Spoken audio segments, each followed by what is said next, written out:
Hello, this is an update video in which I will share some knowledge about stuff in Paint.net. It's really important for people who have just started using this program and doesn't know how it works. I will bring as much information as I can, and of course this video will be like an update for my older video on the same topic, tutorial number 91. I am doing this update because I have improved my tutorials, my audio quality, video quality, maybe my English language. Of course, that older video was kinda distracting because it had background music for which some people have complained. So yeah, let's get started with this one. This is how Paint.net looks when you open it. On top we have got some options, for example, File New to create a new image, File Open to open image, and so on. We have got some buttons under it. If you are doing much work on Paint.net, they really help because they allow you to quickly access most commonly used options. Of course, you can use shortcut keys. They are always shown here. Next thing is all these tables. One is for tools, others are for colors, layers, and history. And here you can see opened images. You can close them or switch between them or whatever. So now the tools table. It has got some selection tools, some changing selection or moving it, some coloring or picking color, texting, and shapes. Selection tools are useful for selecting some part of the image and applying changes to only that selection. For example, I will use the rectangle select tool, drag a box, and I can apply any effect, but they will only affect selected area. Let's try curves. As you can see, selection tools may be useful for these things. Of course, you can crop the selection, select an area and go to Image, crop the selection, or use shortcut key, which is written right here, or just simply click this button. As you can see, it's really awesome. Of course, if you want to deselect, you can go to Edit, Deselect, or use shortcut key, or hit Escape on your keyboard, or use this button. You can also fill selection with any color, so choose any color, I will leave it on black, and hit backspace on your keyboard or go to Edit, Fill Selection. Also you can color things without selection.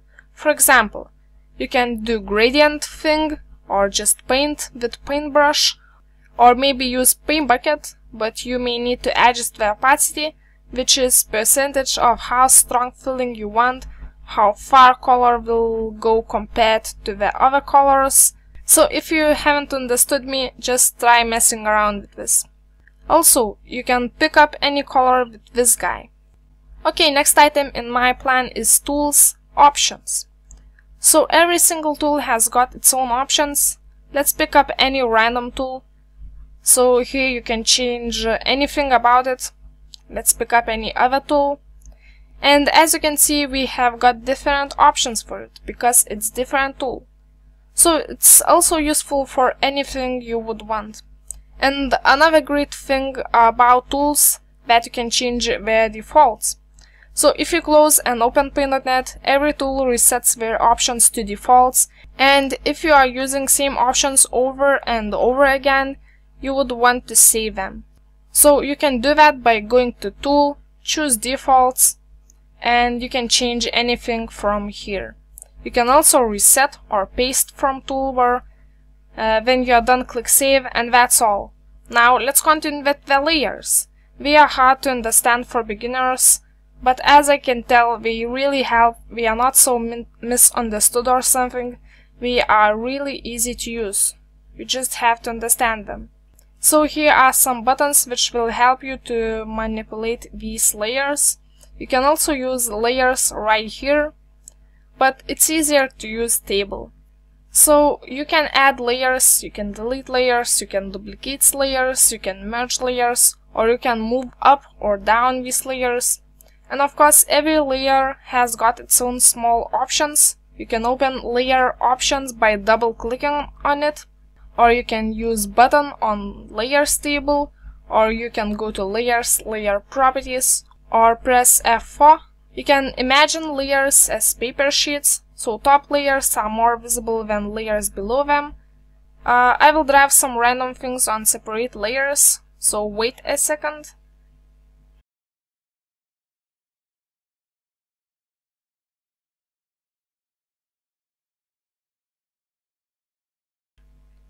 I will try changing layers positions. I will use Move Selection tool to move something in, for example, this layer. Deselect. So as you can see, you can affect things only on that layer, like we did in selection. Layers positions are also important because I can hide or unhide things. And last but really important thing about layers is layer properties or options. So let's open them on any random layer because this is just a tutorial. So you can change a few things about it.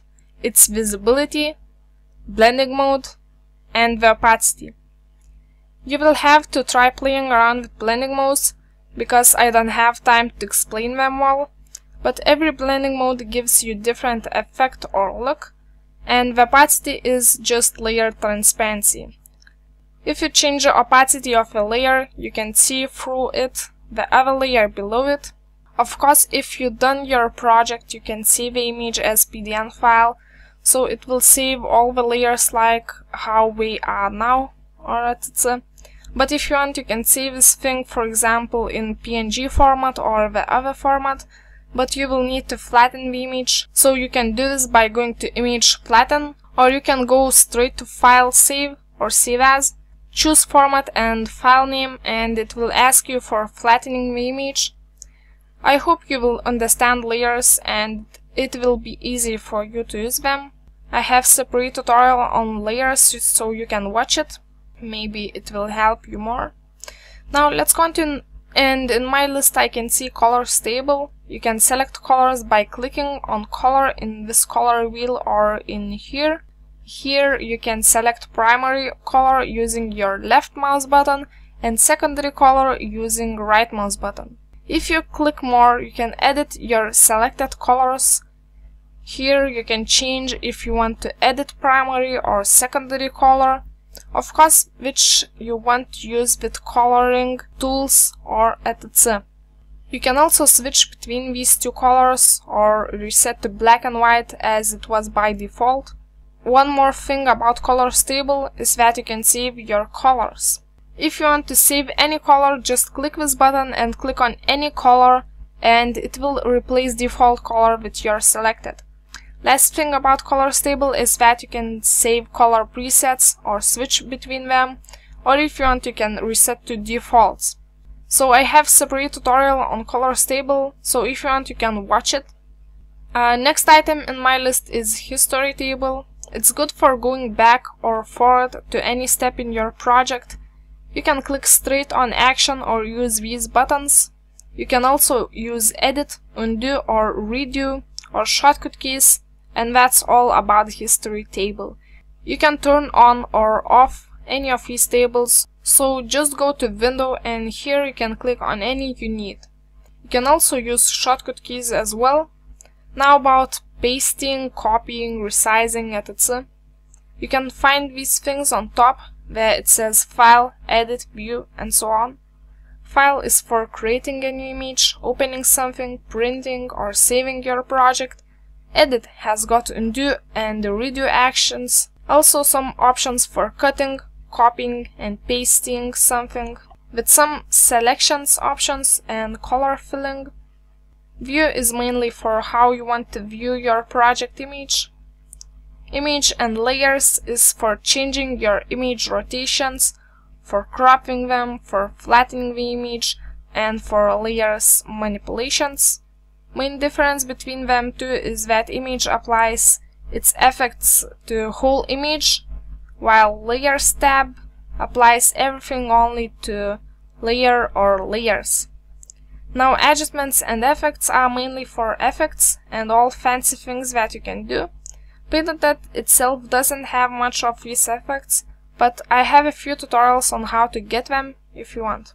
You can download them separately from website, which is shown in tutorial number 78, or you can download a package of these effects.